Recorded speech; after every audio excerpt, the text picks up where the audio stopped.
What's going on, you guys? Welcome on back to the channel. Now, the newest episode of My Hero Academia Vigilantes is finally here, and with it comes the start of Aizawa's flashback arc. Now, this right here is an arc that me personally, I have been waiting for years, simply because as an anime only for a lot of My Hero Academia, this is the one arc that is never really covered in mainline My Hero Academia, right? This is always something that was left for Vigilantes as kind of like a hook to get people into Vigilantes. So this was something that the anime pretty much just assumed that you kind of read, right? They kind of just assumed that you read all this stuff. But for a lot of people, we never really got to experience Aizawa's flashback in full. So everything that was going on with Shirakumo in mainline My Hero Academia, a lot of us didn't really have that emotional investment because it kind of felt like they were operating under the notion that we had already seen it. So now that we finally have this flashback started, we're finally now going to get to see all of My Hero Academia essentially be completed, right? This is the last one of the last things that we need in order for a mainline My Hero Academia to be complete, and now we're finally here. So, let's get into this episode proper. Honestly, man, right from the start, this episode is great. I love the fact that it opens up with Aizawa and Midnight kind of having a conversation about working at UA. She talks about like how fulfilling it is for her specifically to be working at UA. And Aizawa is kind of just brushing it off, right? He doesn't really care about working at UA at this point. Because I think UA, at least for me, I think he views UA as a lot of repressed trauma, in my opinion. I think something went down during like one of his final years that he hasn't really fully addressed, right? And as such, he obviously doesn't want to go work there because there's too much baggage there for him. Way too much baggage, so he doesn't know really if he wants to go back. But moving on from that, I love the fact that we get to see Koichi and Aizawa interact again. That's what I liked about the episode before, like the last one that we had. It was essentially just Koichi and Aizawa working together, and that really felt like a good setup for this flashback. Now we're here in this episode. We see Koichi like with a little kitten that he found. Aizawa's like, "Hey, are you even going to be able to take care of this?" And I like the fact that you see Koichi kind of grapple with that a little bit. Like you can tell he obviously wants the kid to like have a good stable home, but is he going to be able to provide that? And I think that's going to be like one of the kind of like threads throughout this flashback. And then right after that, we transition right into the flashback.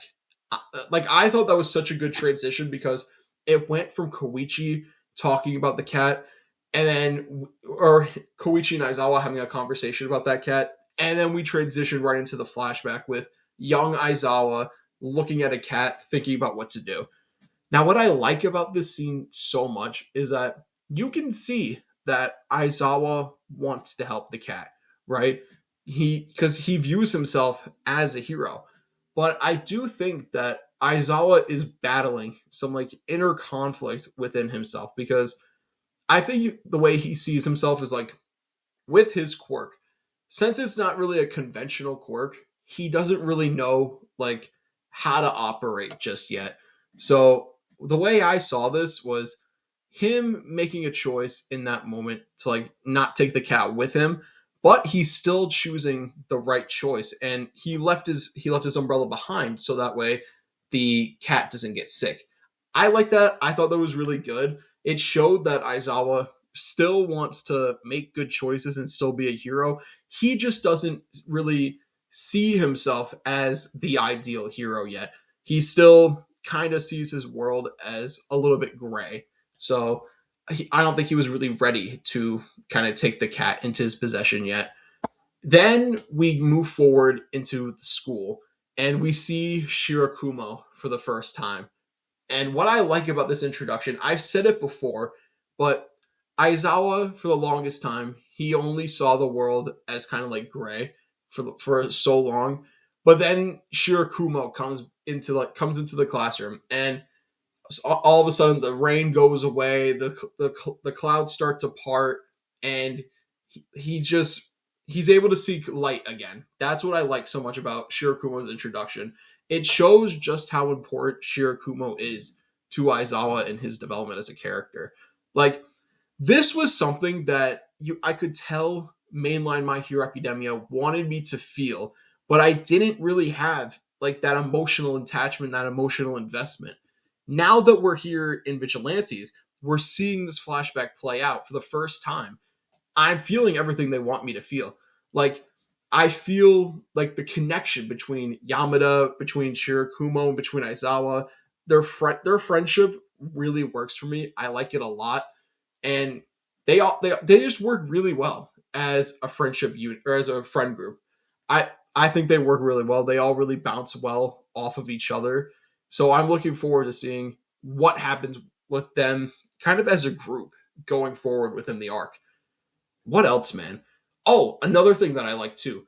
I loved when this is like a kind of like a blink and you miss it type thing, but I like how after Aizawa's sparring session with that kid, and he kind of is like talking down on Aizawa because of like his quirk and all that.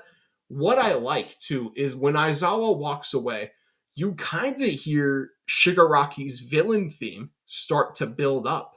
And what I like about that is it shows that Aizawa has like deep inner conflict.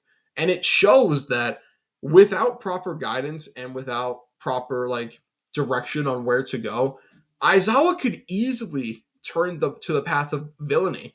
That's like I thought that was so interesting.